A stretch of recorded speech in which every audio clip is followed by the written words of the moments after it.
Thank you for joining us for another episode of Cannabis Legalization News here on a Sunday. You can find me over at cannabisindustrylawyer.com. My name is Tom, and we have the letter. We actually have the letter from the HHS to the DEA. That's the Health and Human Services Administrator telling another administrator how to do their job pursuant to the Controlled Substances Act. What does this mean? Is it Schedule III already? No, but it's on that path. So we're going to talk all about that. We also have more federal news. We have some federal news about the new Speaker of the House, Representative Mike Johnson from Louisiana. Spoiler alert, not the best on voting records for cannabis legalization. We have some news out of Arizona, a lawsuit that was filed. Many of the MSOs have come together. Maybe they watched that one video that I did a couple of months ago about the standing akimbo case, and you haven't checked it out. You really should. You really should. So just like this video and subscribe, and then go check out the craziest way that it could become legal. I'll send you the link to that video when we get to it. Dutchy, we got some news on them. Got some news about Mastercard. We have some news on 31 lawmakers sent a letter to the DEA saying, oh yeah, you better reschedule that. Got some news about Tilray. Did you know that scientists have found cannabinoids in a completely different related plant?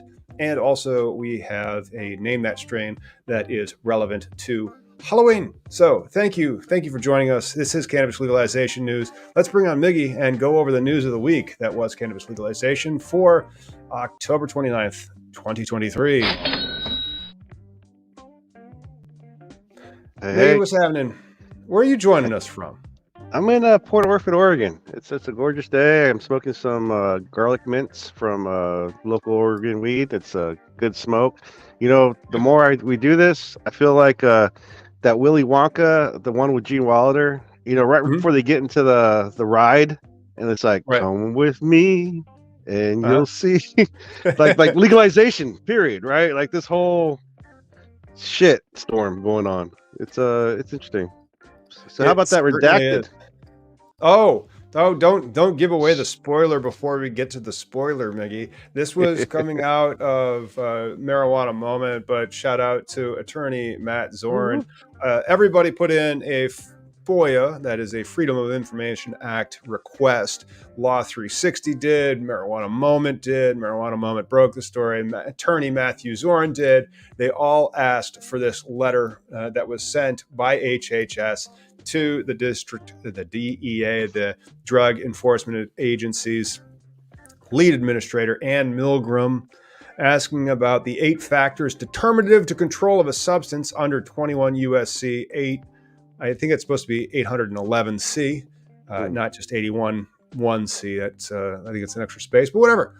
And they have it. And so the attorney was able to get it first. He put it up on LinkedIn. Everybody shared it. And now, what does that say? Let's look at the actual letter. Here it is on this document cloud. We've tried to blow it up and it's not working. So we're just going to have to kind of do it in browser. I'm going to hit that button so it's a little bit larger. That was August 29th, 2023 when this came out. If you remember, awesome. We were there too. The stocks. I should bring up the chart for the cannabis stocks. It was a pop and a drop in those cannabis stocks. That was led on this on August 29th. So, did you read it? Did you look at the letter? This is it. All right. Pursuant to Controlled Substances Act, see, there it is. It is actually 21 USC 811, not 81 space 1. BNC, paren 1. The Assistant Secretary for Health, and then B5. And I guess B5 must be like the government pleading the fifth, where they're like, no, we don't have to do it. We don't have to give them that stuff. But then they say, upon consideration of the 8 factors, blah, blah, blah, blah, blah, blah. So they yada the letter for us. It's all blacked out. With the B5, is that like a reference? Is it an antidote? Like, did you look at this? I didn't even look at this because as soon as I saw all the gray shit, I was just like, oh, great. Like, why? Like, it makes no sense to like, what's so secret in this whole, like, the process is fucked up. The government has done wrong. I bet that's in here. I bet they gave I bet they gave a very, what do they call that? Public relations or a PC type of response to it, why they didn't have to provide everything. Oh, there it is. improperly held agency records. So hopefully they're going to wrap up. That's HHS. They are already wrapped up their review before the end of the year. Signatories on that. No, they don't really get to in this article why it was so redacted, but it was hella redacted. Yeah. And look how short this letter is. It's a 1-page letter saying, excuse me, based on these 8 things, get it over to Schedule 3. And we have nothing that it says there. I hope that like the word bitch was like redacted. That'd be hilarious. Like, bitch, you're going to be moving this pursuant to these 8 factors. But I highly doubt it, you know? I just don't get the like why even like the semantics of the like here's the thing you asked for, and we're gonna black out half the like actual. It's a 1-page letter. It's a 1-page letter. What inner conversation? I mean, like what, we just can't see people shit talking about how wrong or whatever, you know? Like, yes, we know. Is it before the public comment period? Is that why it's this blacked out? You know. Yeah, but I mean, dude, if you're joining us and you're stoked about Schedule 3 weed, so are we. Click that like button, and then subscribe and tune in. And there's a video that I did about this video about Schedule 3 and what it means. That'll be coming up soon. I did another one today. That's why I'm wearing this thing about how to get a cannabis license next year. But look at that. It is a 1-page. That's it. The vast majority of this page is the address to Ann Milgram, you know, a bazillion lines. And then it's just, hello. What is legible? Please reschedule it. Yeah. Is that all it said? Is that what we can read? Because again, once I saw how blacked out this thing was, I was just like, I'm done. Like, it's not even, you know, your department. It's a weak gesture. It's so annoying as a citizen. So. Oh, well, get used to it. You know? Well, especially with the new speaker. New speaker. It's the like worst. There he is. Nice transition, Miggy. Doing that. It's all that Oregon fresh air. Newly elected GOP House Speaker voted against numerous marijuana measures, including banking, research, and legalization. Again, out of the marijuana moment. Shout out to Kyle Yeager and the marijuana moment. So what is this new speaker of representative from Louisiana, a Republican named Mike Johnson? They reviewed his voting on cannabis. Terrible. It would be terrible if you are going to translate it into Charles Barkley. Well, the guy seems like a terrible human being. I mean, he says like he blames women's rights for like present day mayhem. Like, you know, everybody lives in this weird 1950 cloud where they're, you know, because Jesus stuff, and it's just sad that this guy is gonna be the epitome of what the Republican Party are now. Like this whole clinging to the Bible and everything's wrong, right? Like the fear mongering. I don't see much going on with Mike Johnson, the guy who name sounds like it was created in ChatGPT. Remember. Yes, Mike Johnson. I agree with Mike Johnson and Jack Jordan. It was the old Futurama where Jim Jansen and Jan Jimson or something were running against each other. But the long and the short of this story, the net, as we call it sometimes, he has never voted for cannabis legalization. He has always staunchly been opposed toward cannabis legalization. He maybe it has to do with him being a Republican. Just saying, if we treated D's and R's as if they were just data points, and I wasn't trying to like interpret one or the other as being better, but somebody watching this would be like, duh, they hate Republicans. Yeah, anyway, but that's there it is. We don't hate, but the party itself, we're hating at him. No, but this guy is also the epitome of reefer madness. Like, he thinks it's a gateway drug, right? This is who is in charge, right? Him, and then they're leading a candidate. Like, it's just a bunch of dumbasses. If they could, you know, and I don't care because there's dumbasses on the other side too. But it's just their present leadership has no, like, so far we've got the CHIPS Act. You know, Biden at least made a directive where, I mean, it was a shitty redacted document we got, but there's moves being made, right? Like the whole legalization, the fact that you and I are going to be part of a store, like almost 50 when I used to sling weed. And now the only way to really make money come full circle. Right? That's what I'm saying, though. It's like, They're gonna but be like the dealing business weed in a side, whole different state with a whole different level of rules. Yeah. exactly. But like the Right. rules, that's what's going to be in place. Like, once This the is revenues cannabis. kick, There are rules. That's like the difference. Like well, 30 years business ago, rules. there were no rules. Oh Well, yeah. it was illegal. There were rules, but then they were unenforceable illegal rules. Now there are actual rules. Well, the before time when the rules was handled right at your own accord, and people when you did business, it was violence, right? Now there's lawsuits. Now the police are on my side if, as a business owner, if some You shit got rights. happens. You got Right, rights. exactly.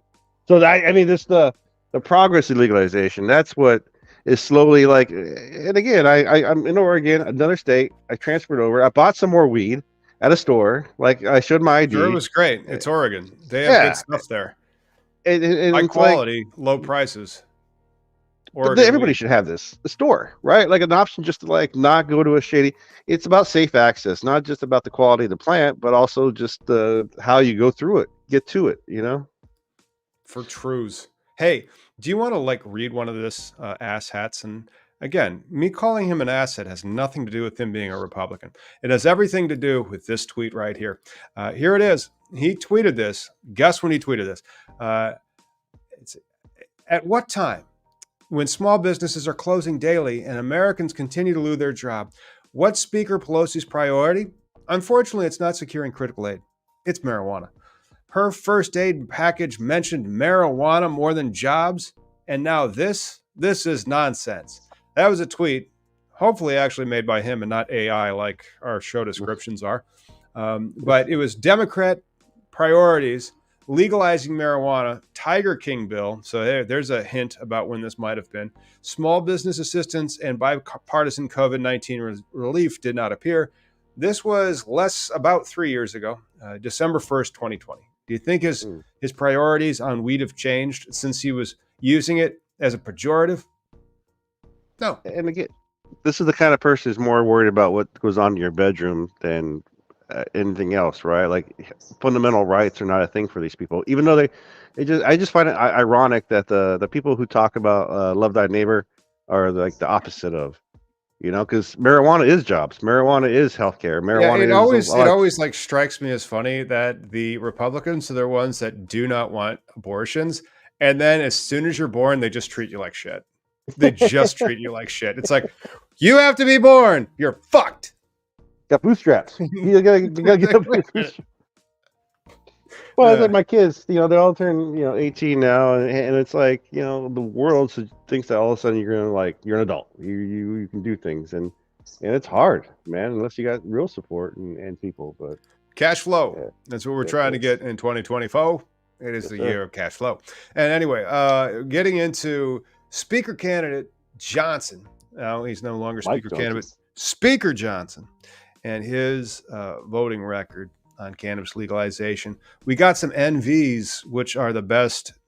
His best is he was not there to vote. That was his best. He was absent. That's why he was not voting.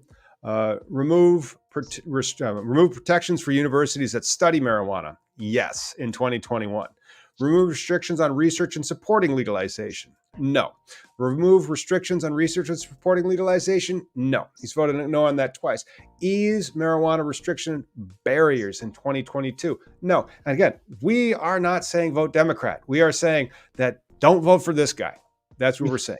Do not vote for this guy. And he is the Speaker of the House for the Republican Party. Maybe you should also not vote for them in the elections that are coming up next week for many of the state offices and next year for all of the federal ones.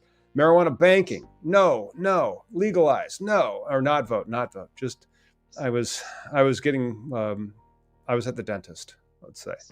Well, I think here's how I see it, dude. It's like I said in the beginning of the show was, this is like a nightmare tunnel ride, right? Where the steps are not as blatant or easy, or people who have their interests, the interest of fellow Americans or citizens or, the constituents, right? That's not really what's happening, because if that was the case, legalization would happen like right away. Like what other issues besides wars in other countries, I mean, there's always like, homelessness and other like food insecurities. There's lots of shit.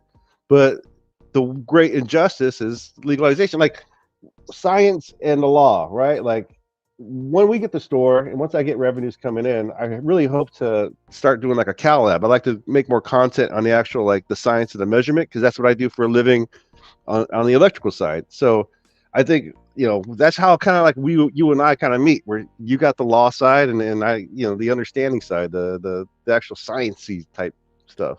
I will go over the books and records and the P&Ls with the Cal Lab for you to make Yeah. sure that we reallocate the cash flows appropriately.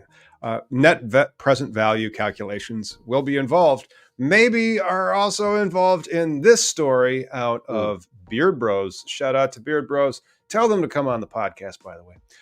Bank of America, Mastercard, and the NRA make for some strange partners lobbying for marijuana banking reforms. This is out of Beard Bros. Farms.com. Evidently, these guys have gotten together to lobby for changes in the banking for cannabis. That's the SAFER Act, the Secure and Fair Enforcement Regulation Banking Act. I mean, I guess if you're going to have a group, because I mean, that's all the NRA is, just professional lobbyists, right? Like they really don't have no interest in like guns, because like if they would, they'd be advocating for medical patients' rights as far as like how many times has this been an issue? But I mean, the fact that they're championing the safe banking, but will it go anywhere with Mike Johnson, being a speaker? Jinx Johnson, Mike Johnson. Yes, the I just don't see Mike Johnson doing anything for anybody. it's different than My Dingaling. That was a hell of a song. But and then here's what Beard Bros also does, besides the crux of the issue, that the press release was sent on Cannabis Wire, saying that the Bank of America, Mastercard, and the National Rifle Association are all lobbying for safe banking in the cannabis industry. They do a good job of their H tagging, and then also they're interlinking and then are linking out. So Beard Bros Farms should do more interlinking. They are not linking into their own sites as much. But that's my only gripe. Other than that, they do a pretty decent job of tagging, and then they have a huge following, so it's allowed them to I think get their message out. Good. Well, they have cash flows.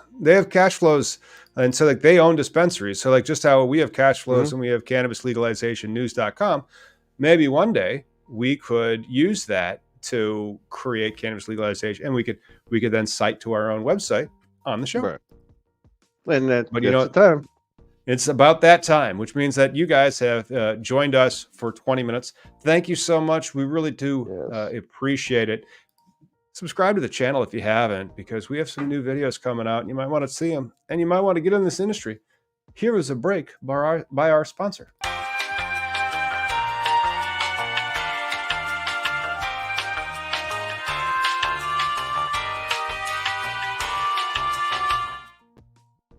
Good news, everybody. After 8 minutes, the YouTube algorithm really doesn't care what you do. And we've updated our page over at Collateral Base. That's right, we have our new homepage. And we tried to link sculpt the things that we do, our joint ventures, the cannabis licenses, selling LLCs, business disputes, especially amongst partners that have cannabis licenses and business valuations. You can check that out over at collateralbase.com. And, that is our lead sponsor, Collateral Base. If you want to sponsor the podcast, get in touch with us. You can.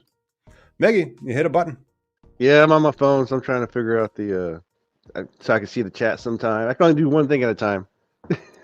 Yeah, me too. I try to do more than one thing at a time, but usually just results in me screwing things up. And then if you have any questions, I wanted you to be able to go to where you can book some time with me. Hey, sit down. Let's talk. Let's talk about your cannabis business. If you're out there right now, I'm going to drop a comment. It is going to be a bit.ly link. It'll be a bit.ly link to that. That is where you can get me at my cheapest price. I am no longer $400 an hour. What states are open now?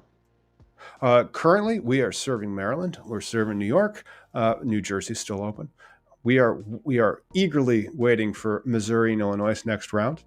We're really excited about Minnesota, Ohio, and then Kentucky. And then there's new North Carolina that has something on the horizon. People continue to say that there might be another round in Florida. We don't think that's going to be a thing, but those are the states. So Ohio, 50 social equity licenses next year. Illinois, maybe another 50 social equity licenses. Missouri, another 48 social equity licenses.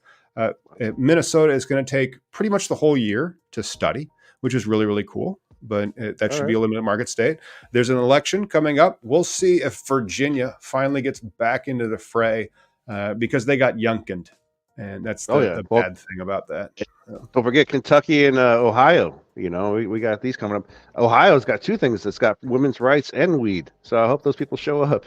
It is. And then when I was reading my local paper today, I saw the stigma against what we do for a living done in my face. And like we have this Ohio article here now, but so I'm reading my local paper and it's talking about the election that's coming up here in about a week and a couple of days. And they had the various states. Cannabis was not mentioned once. And the only ballot measure they talked about in Ohio was question 1 about abortions and when your right to that procedure should expire, and not question 2 about legalizing weed, which the Ohio governor is now similar to what, not Leslie, South Dakota? Yeah, what was South Dakota's? Governor Nome. Yeah. Governor Nome in South Dakota, just like when they legalized, they're like, oh, our people are stupid and wrong. And so we're not going to listen to them. And that may happen in Ohio. They're reporting this out of Marijuana Moment. Shout out to Ben Adlin. Or how do you think he pronounces his name? Adlin. I'd say Adlin. Yeah. All right. Well, Ben, if we're wrong, please tell us. Anyway, less than 2 weeks ahead of Election Day. Yeah, come on, man. Tell us stuff. Governor Mike DeWine. So if you think Mike DeWine is biased toward alcohol, would he have the name like of the wine? DeWine is talking to local TV stations about his opposition to Issue 2, a ballot initiative to legalize adult use marijuana in the state. But newly released data on campaign fundraising indicates they have an edge. They've raised 4 times the money. And they're trying. He's thinking it's going to be confused with Issue 1, protecting access to contraception, fertility, and abortion. Downplayed the poll, showing popular support for both proposals. Downplayed you have been shown the evidence. This is what people want. What people want is incongruous. Sorry about using these Harvard words. Incongruous with what your belief is. And you will say, my belief does not need your data confusing it. I know I'm right. You know, we don't have nice things. Yeah, well, and I'm old enough to remember when the Republican Party was not the party of people who got trophies all the time, right? Like, I mean, that's all these people are like trying to cheat and like disenfranchise like the populace, which is, but they want to make you believe that you're the asshole. You know, they do, and it doesn't really make any sense. But they politicize a flower that people smoke in bowls. This prevents me from being able to get a job at our federal government. Oh yeah, I can't get a contract with the. And again, the science has in the law have never met. There was never a cohesive. I was talking to a doctor earlier, and he was just perplexed that somebody hurt himself, and he's like, "Oh, you need an MRI. You've probably torn that ligament, but the insurance is going to require him to get an X-ray, which will not show the muscle or the ligament tissue busted up. It will show the bones. So it's completely worthless." But as a doctor, he can't say, do this. It depends on what the insurance will pay for, and then they're going to do it that way. Well, and again, that's fucked up when you have an entity in charge of healthcare or anything like that, like decisions for the average Joe person. So what else we got? More true. Oh, Yeah. moving on to the next one. We this one will not be our stock news. We have some really uplifting stock news, but this one is pretty good. And why do I think it's usually stock news? Because shout out to greenmarketreport.com. Don't forget to check out greenmarketreport.com. Dutchie countersues ScanSource over the 17.1 million in unpaid goods claimed. This is out of Adam Jackson. And so they have countersuit. This is an interesting thing. This was in my cannabis legalization Google News alert. And it was actually out of September 6th, it says. And so I'm like, man, how did that get through? Why did this get on the news report? But whatever. They's beefing. And so that's what happens in disputes. You get sued, you sue them. Well, 17 million, you're talking not. That's enough to fight over. Chump change, yeah. I mean, that's why I think it'd be news, right? This is, what would you call it? Like money that probably, both of these entities have probably some sort of investment groups behind them. And now you're talking, they're fighting over a legit chunk of change that could fund something. Yeah, it's 17 million bucks, but Dutchie uses its they both it uses its pipes to do the trafficking. And so like Dutchie and Leafly, they use their systems to do transactions in cannabis and then help dispensaries sell more weed. Duh. And that's what they're e-com. They're not the only e-com in the industry, but they're some of the largest e-com players in the industry. And when you peel away the regulations that are out there, it's all e-com. And then do you have the right to sell it like you're doing it? So like THCA flower and like all the, we got the cruise chews in. We have a Cheech and Chong affiliate code that they want us to do. I'll make sure they send you some cruise chews too. But that's what it's about. And so somebody in that chain between like Dutchie helping them sell that weed and then the other guys like evidently like not doing it, but the source said the software alleged didn't purchase goods that it had ordered worth approximately 17.1 million bucks. So like, how Uber might cancel rides, but then somebody's like, hey, okay, all right. So we're talking about $17 million of goods. So this one company is like, hey, you said you helped us sell $17 million of the weed. And they go, no, we did not. And so they're going to sue the other guys right back. But it's all about the cash flows, because then you got to hire like a law firm and like fight those motherfuckers. And the law firm's going to charge you like tens of thousands of dollars a month, as opposed to 17 million. So you use those cash flows to pay lawyers. No, I get, I've been watching a lot of business shows as of late, but I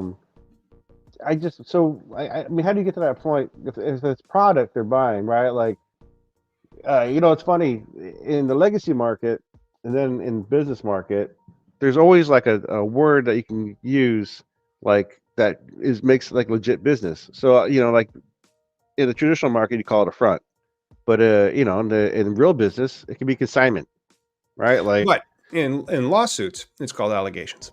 And so they say, according to the Law 360, it's a publication for lawyers, Dutchie accuses ScanSource of not breaching its contracts, but also delaying placement of 35,000 orders that they purchased from a company called Elo Touch Solutions for touchscreen monitors. It indicated that Dutchie conveyed time-sensitive nature of the deliveries, but ScanSource's alleged delays compounded Dutchie's delivery timeline, which already spans 6 to 8 months.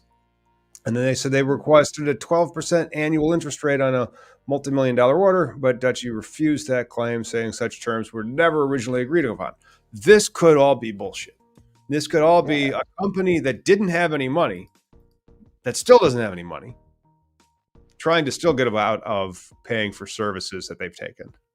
I mean, that amount of product, you're talking like pretty much a grow, right? Like, I mean, essentially what you're saying is like, you're obligated to do this grow. But why would you want to buy that much product? Because, I mean, I know weed always sells, but I think you're better off in smaller batches, at least when it comes to quality. But no, you're always, you want to be able to sell it so it's consumed. Yeah. I don't want to sit in a or warehouse at least sell it. And so, like, if you yeah, sell it, and then why do you think sales happen at a dispensary? Because why will we have sales at any dispensary in Illinois? Because that stuff is getting closer. It has an expiration date. And so if that expiration yeah, date's like 9 months out from the time you stock it on your shelves, you know that in 6 months, you're putting that inventory, if it's still there, on sale, so that it right, will not be there after another 3 months. You're going to mark it down substantially. That's why you use discounts. You don't just yeah, have discounts. You use them because otherwise, if that's still there and it's now expired, you have to destroy it. You have to like grind it up and throw it away. And you've already paid for it, by the way. yeah, yeah. So, And again, quality. It's not just the fact that eventually you're going to have to trash it, but it also degrades, right? Like the plant itself is changing, with the terpene profiles and the and whatnot. So again, you have it's faster to push weight. Like that's the only way you make money in this game. Like that's the circle of life when it comes to like dealing, right? Like I knew at a certain point I was like, this is not. I can't push weight. I push quarter pound at the most, but like I was never like, I pick up a pound for myself and break it up, and then that would be it. But to like pay bills and to be like, you have to have a fucking store. You have to have the again, it's like the Willy Wonka, but in the new one coming out, if you own the store, you control the chocolate or whatever. So yep, it'll be nice to have. it will be. You know what else will be nice to have? A strain for Halloween. And so we're about halfway through the program. We're going to place and then name that strain. And then after that, we've got a big news story. There was two huge news stories this week. And the first one was the Schedule III letter, which was highly redacted. Thank you for joining us. That was really a nothing burger because it was a one-page letter and you couldn't read any of it. It just cited the law. The other thing that was really cool is a lawsuit that was filed that we're going to cover next, but I need to pull something up because it's like that YouTube that I did, not even back in the day, like a few months ago. It was hilarious that I did this YouTube. When did I do this one? It was not that long ago. It was 2 months ago. And so then I did this YouTube 2 months ago, and then this story broke, which is just like freaking nuts, just like the lawsuit that they filed. But let's go over the strain first. Let's do some name that strain and then hit it up after that. Yeah, right on.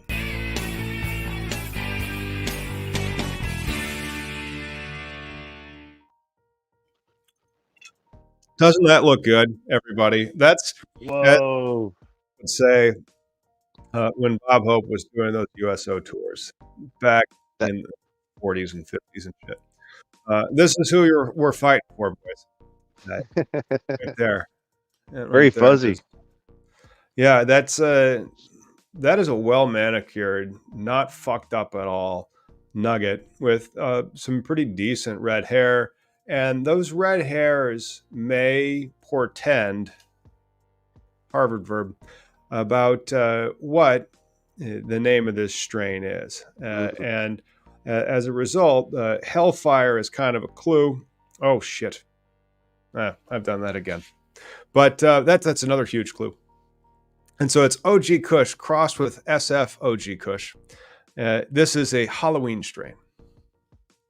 And the fire looking of those hairs are more of the clues. It's fucking pretty as bud. I haven't seen bud that red in a long time. Yep. That's really close. That's really, really close. Yep. And there you go. It's a Hellfire OG. Beautiful red hairs. Yeah, Pumpkin Kush is a pretty good guess on that one. But that is a Hellfire OG, perhaps named because of those red hairs, looking like a hell's fire.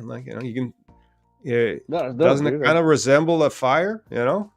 Something terrifying almost, but it's weed, so it's not scary. But they got those red hairs, like the big red flames on a fire. It is a Californian hybrid strain, crosses Rascals OG Kush and SF OG Kush, robust and powerfully euphoric addition to the OG family tree. Hellfire OG is the perfect THC powerhouse for the cannabis veteran. It carries a signature OG smell of lemon, diesel, and earthy spice. Happy Halloween, everybody. Have some of that Hellfire OG. And remember, no one cares about your kid to put candy or weed into candy. Yeah, that's right. Nobody would waste this on a child. Let's be honest. Nobody would put that in candy. That is some of that bullshit that we were led to believe by Nancy Reagan and Dare 40 years ago, and it was bullshit. What would a gram of that you think go for in Illinois? Oh, a gram of that, maybe like $10 to $15. So you guys are in that range now where you can get some quality bud from 10 to 15? No. Yes. It's getting there. We need more supply. And so there's only 10 craft growers online. We need 150 craft growers online. And then we would have good supply, a lot of choice of product selection, and that's what brings the price down. Like, the funniest thing is, like, you're over in Oregon now, in Washington, Seattle, when you're just living, your wholesale prices, your retail prices are our wholesale prices. So you go and you buy a great eighth for $25-$30. I got to go pay 50 to 60. That's why I was asking, because I know that's just going to be what it is. It's the markup. Like, I hate that legalization has made it so expensive for, like, because it is medicine, but, like, just now we home it's tax free, right? And so it's tax free for Illinois when it's medicine. So I can go get an eighth in the medical area for, if it's like on sale because it's approaching expiration or something, $40. It's fine, but then, like, if I have selection, then I have to be willing to go up to 60 if I want that particular brand, that flavor. Okay. So we don't have a lot of selection. You go to buy in Washington or in Oregon, you have selection and price. Illinois might not have selection and price for another 3 to 5 years. And I honestly think Oregon has a lot better than Washington. Like, we have good weed in Washington, but Oregon, I passed, I think, fucking several wineries coming away here, and as we talked before, places that have territorial or what's terroir. The word for terroir? Appellations. So, like, fucking Oregon definitely has its own, especially the culture too. There's the glass cultures based out of here. A lot of the early glass blowers, Bob Snodgrass and whatnot, were all in Eugene. So I think the qualities. I'm always curious, like, how the weed's going to be over in Illinois because of the dirt here versus what's out there. I haven't experienced your weed yet, and I really, really want to. Yeah. Well, you'll come out soon enough. Yeah. But let's just kind of go to the larger story. This is great, and this was the second largest story of the week. No, this is not what I was looking for, and so that gets back to, we should have somebody that produce the show. Not to deschedule weed. Where is the lawsuit? Oh, the companies doing the. Now, I had questions about that. So once they initiate the lawsuit, right? It's about knowing paperwork. It doesn't mean it has to get heard, does it? It doesn't get heard, like, automatically. Yeah. And so there's that. Here it is. This was the other one. And so there's two more pieces of federal news, and we had pulled up the wrong one. This one is marijuana companies sue Attorney General to block enforcement of unconstitutional federal prohibition. We've been saying this over at the firm for like 13 years. But we don't have their money or their cash flows. It's too bad I didn't grow up with Sammy Dorf. My life would be very different. Anyway, Verano Holdings is one of the plaintiffs on this case, and they're suing the Attorney General of the United States. They're going for it. They are trying to invalidate the constitutionality of the laws. This is just like this YouTube video that we put out not that long ago. This one only came out like 2 months ago. It's been viewed like about 50,000 times. I'll just go ahead and drop that back into the views that are right there right now, and check that one out. Maybe they checked it out and then drafted and finally got on file that complaint right there, filed on October 26th of this year to invalidate the federal marijuana laws. Why? It's a good complaint. Read it on Friday. I mean, well, yeah, you even have our original Facebook group was titled "Marijuana Law is Unconstitutional," right? So I mean, it's all the reference that you've been talking about this for years. It's the exact same thing. Yeah. Yeah. Why is it that this one particular group? Because everybody always says, "Oh, why don't they sue Biden or whatever, whoever's in charge at the time?" But like, why is such a thing so expensive, right? Like, why couldn't just somebody from Kentucky file a lawsuit like this, like independently? Oh, okay. Let me tell you why. Billions of dollars. We are talking about an industry worth billions of dollars, and you're talking about it in the federal court for the federal laws. Why do you think some podunk guy in Alabama or Arkansas would have the coin to be able to pay one of the most connected lawyers in the country tens, if not hundreds of thousands of dollars a month to do everything that their power can give them to win this case? But I mean, like, just to file because it, right? the reasonableness of the fee and like the costs, it's tens and hundreds of thousands of dollars to advance and to prosecute this type of case in, to even like have a chance of winning. That's why that guy can't, because he can't afford the lawyer. Unless that farmer is like married to a lawyer or like also a lawyer, they can't. And then a good lawyer who's like fucking connected. They hired like Du Bois's or Boyce. What's the name of the law firm they hired? It was like a guy who used to be like Obama's lawyer or something. Like, he's been in the, he's really connected. So like, there's the law. Boyce Schiller. Yeah, okay. That's it. But this is one of the most famous law firms, connections to the federal government that's out there. David Boyce and John Schiller. And so, like, this is being heard because the guy is so connected, essentially. You know what I mean? Like, is that how, like, the whole... Yes. Awesome. Some of the retainer may included substantial fees going to PR people to make these headlines. Yeah. So, I mean, I guess there's strategy behind it when you hire these guys, too, right? Like, yeah. Yes. Still, I just find it like, this is why we can't have nice things, because the average citizens, like, to be heard. We aren't an average. Like, America is an exceptional country. It's not an average country. If you want to be an average country, go to Europe, where they take care of their people, or go to Canada. America's an exceptional country, where if you're not exceptional, you're fucked. Yeah, I fucking hate that, but it's also true. Like, you gotta... I don't think it's the best way to run a company, by the way, or like and by company I mean country, and so they need to not do that. However, some people that are rich are shit, and they're like, no, I get everything. Fuck you, I get everything. No, I'm paying for this. I get everything, and then yeah, that's how like 90% of business works. I mean, it's fucking dystopian, because as we get closer, I'm just like realizing like things I want to do, and the only way I could have do it is because of what we are about to embark on. It comes to like business, and sometimes it's gross, but I think with us though, it's not. Transparency's. It can be good. I think business can be a win-win, right? It doesn't have to business be like is mostly good. That's one of the reasons why America's great. There are rules, and you get to play by them, and then you can do what you can. But it's not nice.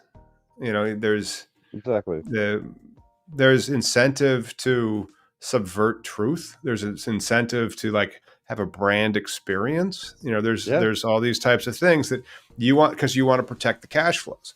And we don't teach people that shit. And so that's stupid. That we don't teach people like, the Milgram experiment. Like, why do you, or not Milgram experiment, is a different one, because the one with like, if you make somebody get paid for believing something, they'll believe it. Oh, sure. But there's also like a balance of like greed is good versus like, community.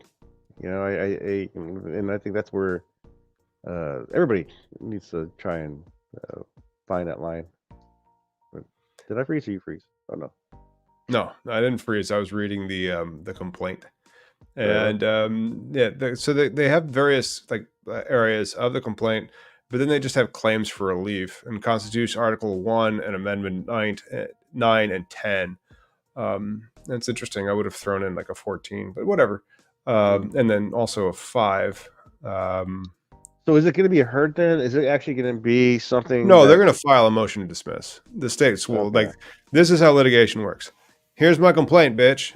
Pay me. And then they're like, dismiss this. You ain't got shit. Also, bitch. Like, comma. And then, Okay. and then Appeals, right? no, that's just a first determination. And then Oh. you usually get through the motion to dismiss. And then after you get through the motion to dismiss is you go to the discovery phase. And then the point of discovery is to determine if there's sufficient facts that are undisputed in the record that you can dispose of a matter through summary judgment, which is there's just no factual issues at play anymore. I am entitled to the judgment as a matter of law.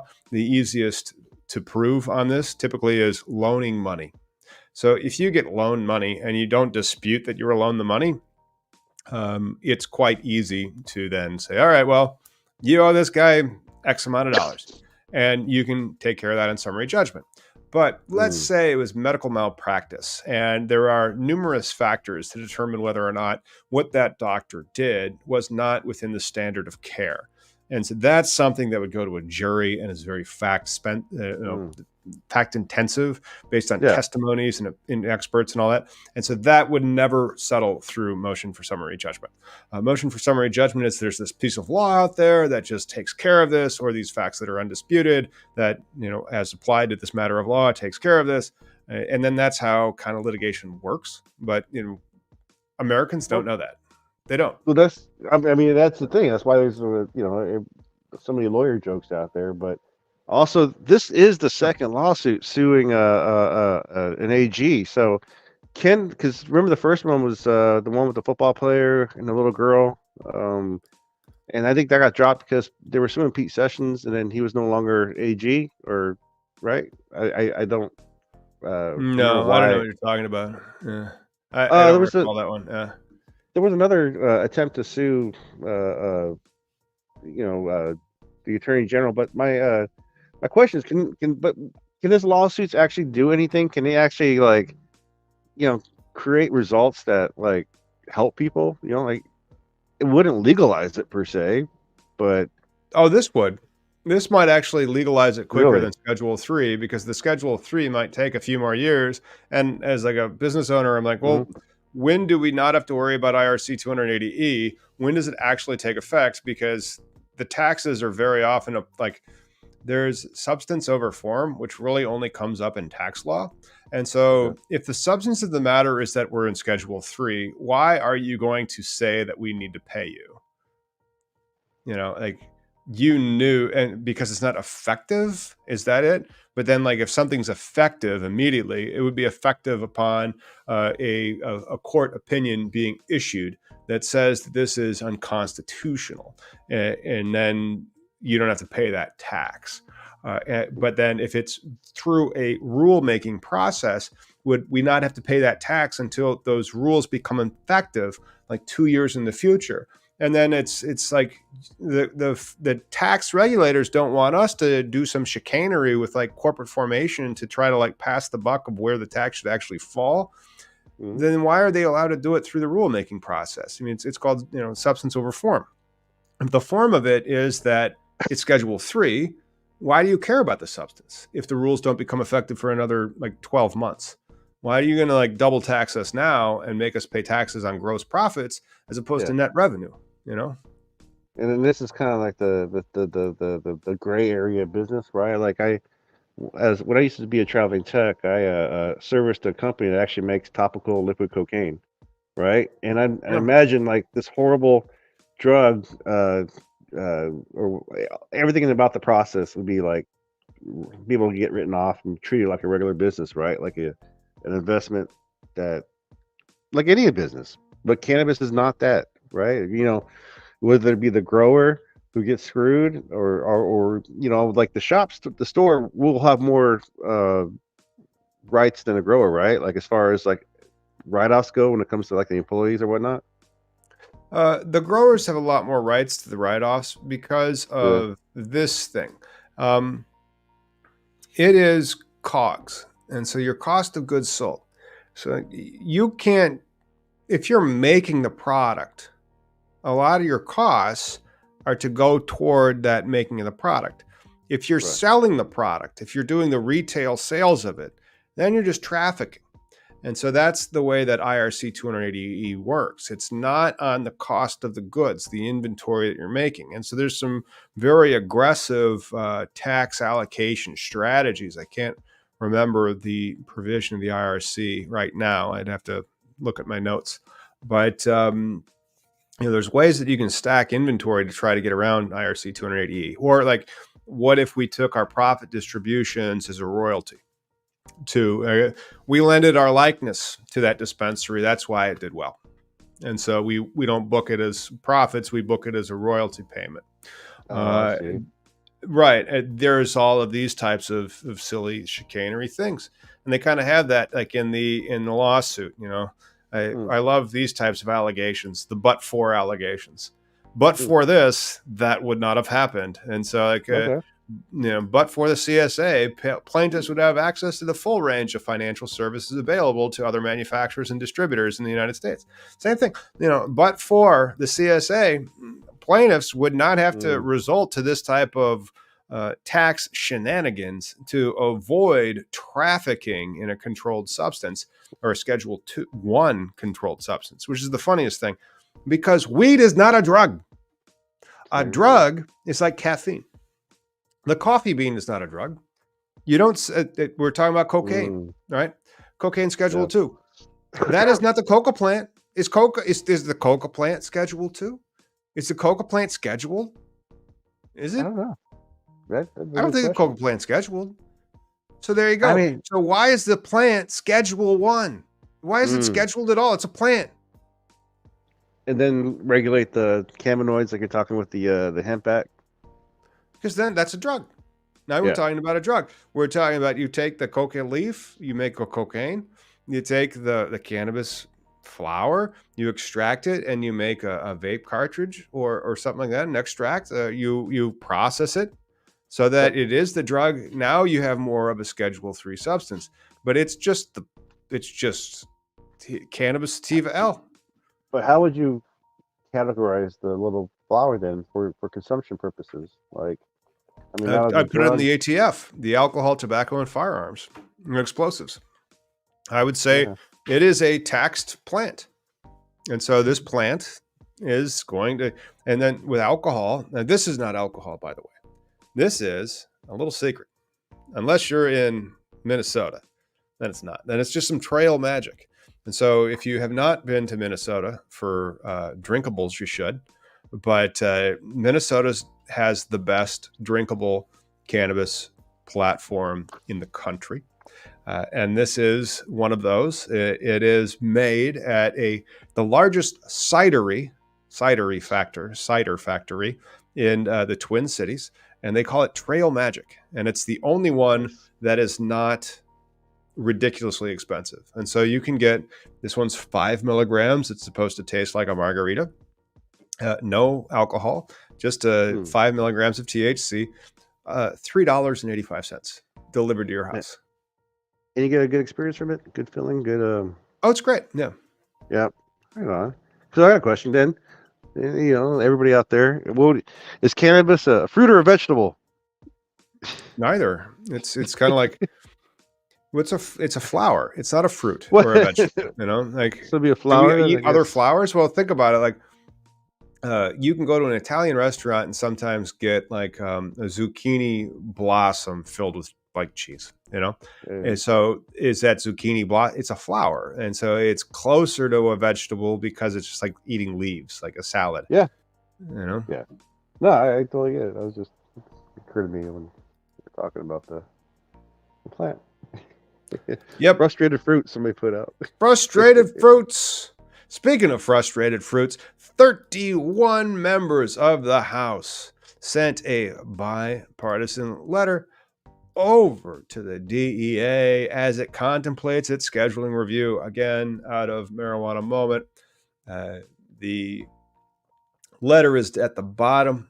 Otherwise, we try to pop this out, but we've had some issues like with this document cloud. It loads a blank screen, unfortunately. But here it is, and we have some of it. This is to the Honorable Ann Milgram, dated October 27th. So it's just a Friday. Breaking news on a Friday in cannabis legalization.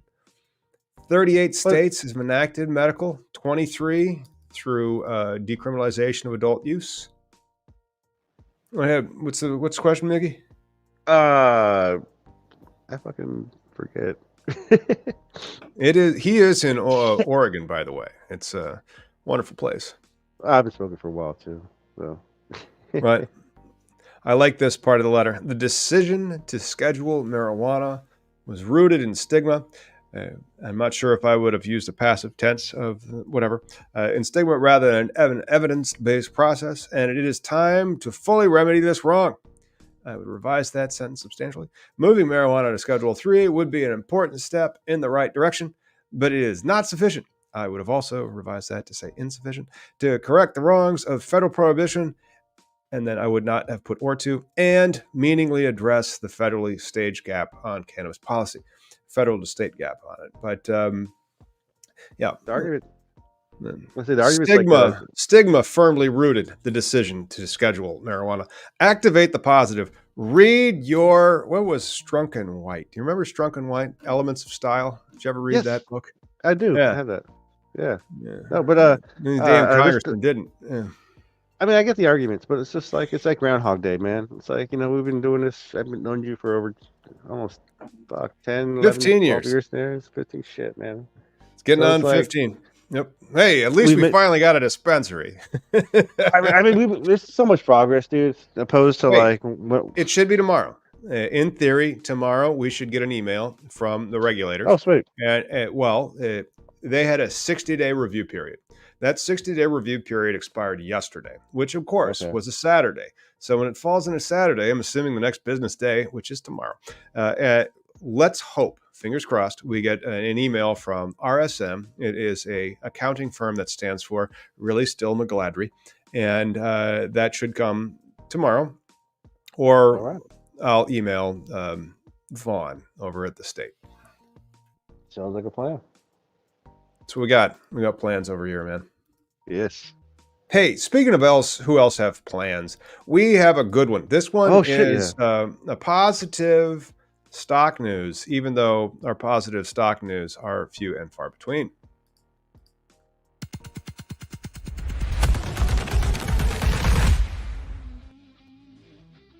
All right. Well, we have turned on our 80s hair metal because we are going to talk about money, bitches. That's nice. Right. You're coming in and out, bro. Daily. There you go. I am. All right, now you're back now. I think it was very just a stream. But Tilray goes green and switched to hemp packaging for some cannabis product. I do like the guitar, though. It's fucking dope. Hell yeah. Yeah, that's right. Hell yeah, brother. Along on Tilray, brah. But Canadian cannabis producer Tilray started to convert some of its packaging and product components to hemp to minimize the use of single-use plastics in its landfills. Oh, yeah. I mean, didn't we have we had one brand on before, the hemp manufacturer, so it's just about more we need more of this, and then we'll have less plastic islands in the ocean. Well, I mean, like, again, cannabis is not supposed to solve all the world's problems. You guys can actually help too. But the company estimates this new hemp packaging program should divert about 131,000 kilos, that's 2,885 and 800 pounds of plastic from landfills each year. 288,805 pounds. That's a lot of plastic. More nitrogen. Biodegradable. Yep. Hey. And that's fantastic that they're doing this. Maybe hemp will continue to provide these types of things as it is industrially farmed. Yes.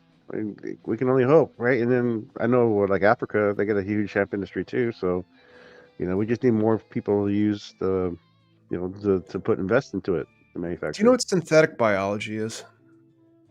Like just made up, not from the actual ingredients and stuff. No, it's still using DNA, and so Right. it may come into the fray in the next 5 to 10 years through additional enhancements to AI. You can print in DNA, and what is hemp that they're using to make these plastics. So these types of building materials, in another right. 5 to 10 years, you might just be able to print DNA into that type of plastic, which would be messed up. They have hemp 3D printers too. So I mean, or hemp products for 3D printers. It needs an input, but I don't know what that input would. I mean, it would have to be like carbon, hydrogen, oxygen, and nitrogen. And like oxygen and nitrogen are two of the most abundant materials in the atmosphere. Then you just need a source of carbon. Hemp's a pretty good source of carbon. Yeah.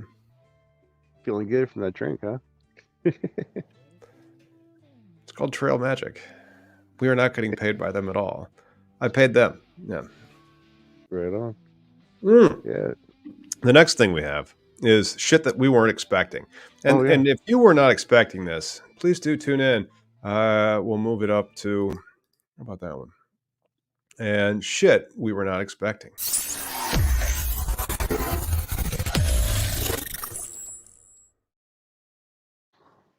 Dude, did you see this? See this going around today? This came out on Friday as well. Friday, October 27th, according to sciencealert.com. Shitload of ads for SEMrush. Shows what I do. Scientists find cannabis compound inside a totally different plant. That's surprising. Right. They have discovered cannabidiol, CBD, by the way, in a common Brazilian plant, opening potential avenues to produce the increasingly popular substance. This plant is known as Trema macrinthia bloom, which is a woody shrub up to 10 meters tall, egg-shaped leaves, and fruits are yellow to bright reddish and 4 millimeters in diameter. They grow in the rainforest, by the way, reported in Mexico, Central America, tropical South America, the Virgin Islands, Jamaica, Cuba, Hispaniola, Puerto Rico, and even South Florida. Wonder if you can smoke it. I do not know that, but it does have CBD in the fruits and flowers. Okay. That's dope. I mean, it's also found in mother's milk, right? THC. And I believe cannabinoids are more shit than we know.